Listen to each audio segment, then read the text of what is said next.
Hi everyone, welcome back to the Life Story channel. It is fitting for us as Muslims to follow the example of our Prophet Muhammad. Well, in the video this time the life story will share regarding his Muhammad guidance in ablution. Before we continue, don't forget to subscribe and click the notification bell, so that you always get the latest videos from this channel. Regarding his Muhammad guidance in ablution, Muhammad used to perform ablution for every prayer most of the times. Although sometimes he might pray with one ablution, sometimes he would perform ablution with a mud of water, sometimes with 2/3 of a mud and sometimes more. And he was the most frugal of the people in pouring water for ablution, and he warned his people against was ting it. It has been authentically reported from him that he performed ablution washing each limb once, twice and 3 times.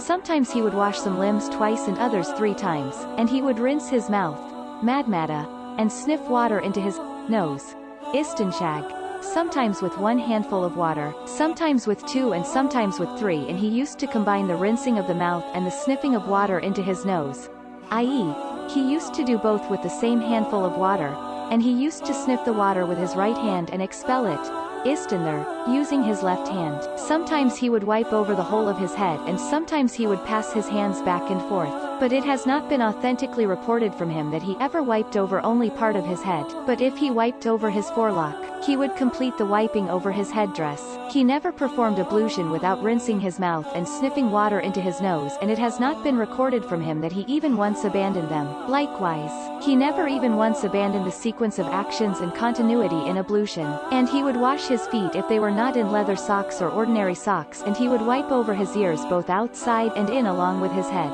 And every hadith reported concerning the adkaral of ablution as a lie except saying, Bismillah, in the name of Allah, at the beginning of it, and the words, I testify that none is worthy of worship except Allah alone, and I testify that Muhammad is his slave and his messenger. O Allah, make me one of those who turn to you in repentance, and make me among those who purify themselves.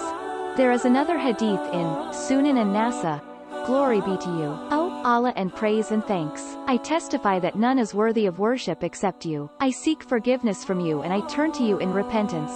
He never said at the beginning of it, I make the intention, nor did any of the companions ever did so, and he never repeated the washing of his limbs more than 3 times.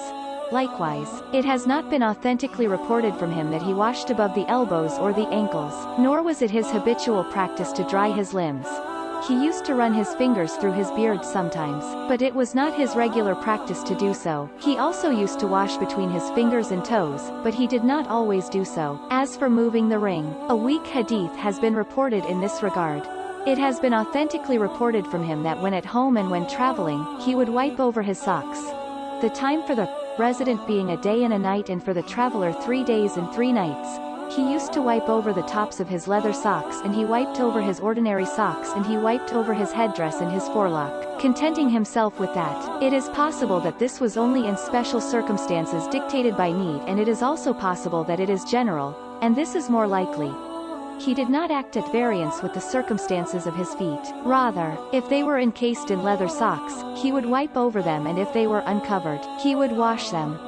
He would perform tayammum by striking the ground upon which he intended to pray once for his hands and his face, regardless of whether it was dust, soil or sand. And it has been authentically reported from him that he said, Wherever any man from amongst my people happened to be when the time for prayer overtook him, he has his mosque and his means of purifying himself. When he traveled with his companions during the Tabuk campaign, they crossed those sands and their water became scarce, and it was not reported from him that he carried dust with him, nor did he order it, and nor did any of his companions do so. And if anyone thinks upon this, he must affirm that he performed tayammum with sand.